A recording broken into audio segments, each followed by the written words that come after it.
Welcome to the Jedi Ranger. I'm JohnBerry555, and in today's video I'm going to be giving you guys my review for Star Wars Episode 3 Revenge of the Sith. So with this, I have now rewatched and reviewed all of the original trilogy and prequel trilogy films, and that means I only have one live action film left, and I will have reviewed all of the live action Star Wars films. So I am going to review the other two sequel trilogy films because why not?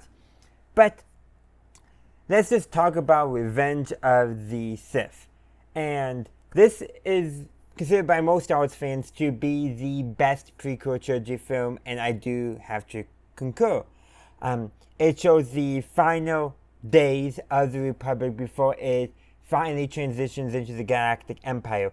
Though there is actually a line from Padme where she talks about which Anakin basically, does the Republic that they serve even exist? And I kind of wish that was brought up more, they explored that more. But they kind of definitely use that though to set up that Anakin is very much, he does not think critically about politics, which I think helps contribute to why he was so easily manipulated by Darth Sidious as Chancellor Palpatine.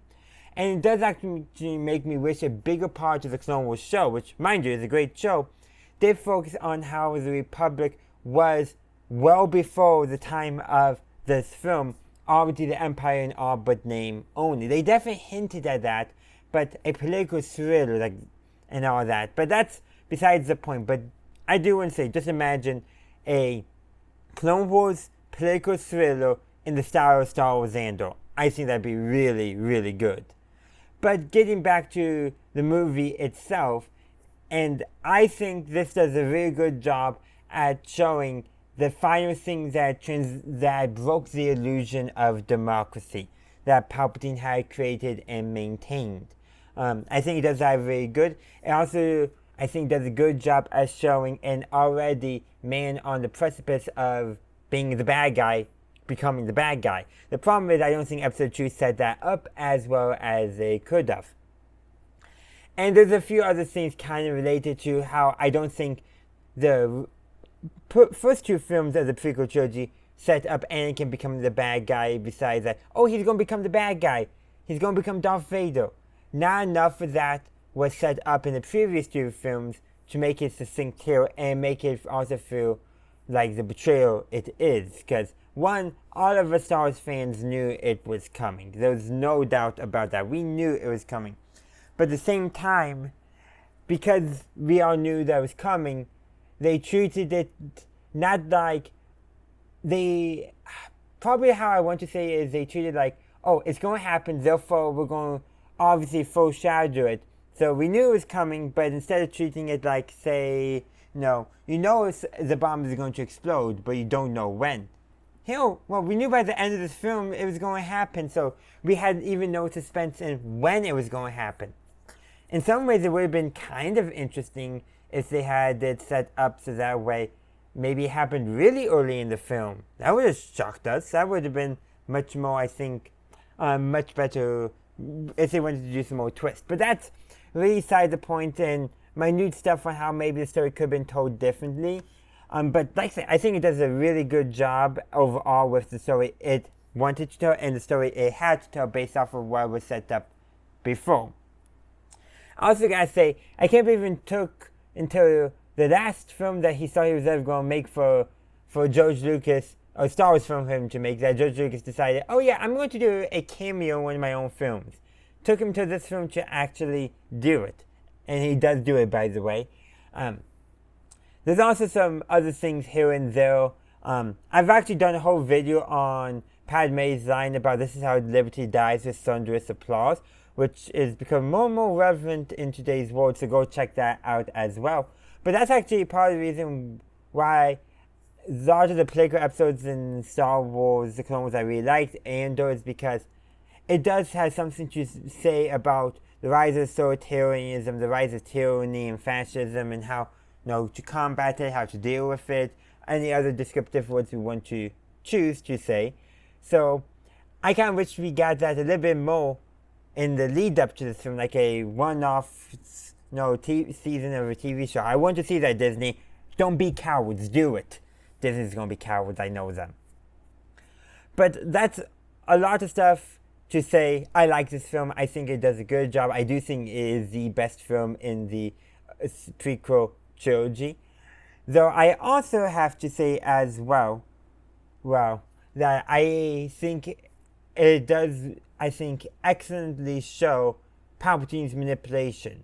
Because in the previous episodes, okay, he manipulated Padme into doing a no confidence vote in Chancellor of Rome. Then he, via Master Mita, manipulated Jar Jar into getting him emergency powers. But here, it's showing him his manipulations not just on Anakin, but the Republic as a whole and the entirety of the Senate. And that I really like. And that's something I really like seeing in the Clone Wars as well. And then we can just talk about the great sound design, great music. We can talk about that all we want about Star Wars, because that's almost always true. Star Wars has always done great with sound design and music. And I also got to say, for General Grievous being a coward, once his MAGA guards are taken down, he doesn't let the droid army deal with Obi-Wan Kenobi. He does it himself. So he's a coward, but he does have a little bit in him. He's not a total coward, if you will. Well, he probably thought, maybe this time I'll get him. Because that's also what the Jedi Council was thinking when they sent Obi-Wan to defeat Grievous. Maybe this time he'll get him. Well, it worked out this time for the Jedi's favor. Kind of, because Order 66. And there's a lot of ways we can look at Order 66. But the way I like looking at it is the culmination of not only Palpatine's plan, but also, I'm pretty sure that, while not addressed, there's been other groups that the Republic has been targeting in some ways, and the targeting the Jedi is the last thing. There's a famous poem from pre-Nazi Germany that goes something along the lines: first they came for the communists and I did not speak out, for I was not a communist. Then they came for the socialists and I did not speak out, for I was not a socialist. And it goes on for there. And then they came for the Jews and I did not speak out, for I was not a Jew. And then I forget if there was a few more groups, but and then they came for me, and there was no one left to speak out for me. I wonder if something like that was going on, and if we viewed Order 66 as a combination of that process of no one speaking out, that would make it even more tragic. I don't think it was. I don't think that's the intention of the creators, but I think it would be very interesting if they went that route. But suffice to say, tyranny reigns in the galaxy. Thankfully, I've already watched the original trilogy, and you can go check out my reviews of it, so we know tyranny and fascism will be defeated for a time, but then it will come back. But don't worry, I'll talk about the Clone Wars movie next week, in 2 weeks from now. Then we're going to move on to the sequel trilogy and the final defeat of fascism in the galaxy far, far away. But in the meantime, I would love to hear your thoughts on Revenge of the Sith in the comment section down below. Thank you for watching my video. I do hope you enjoyed it. If you did, please be sure to give this video a like and share. Also, consider subscribing to my channel to stay up to date on all my latest content. In the meantime, thank you for watching, and as always, have a good day, a good night, wherever you are. May the Force be with you, always.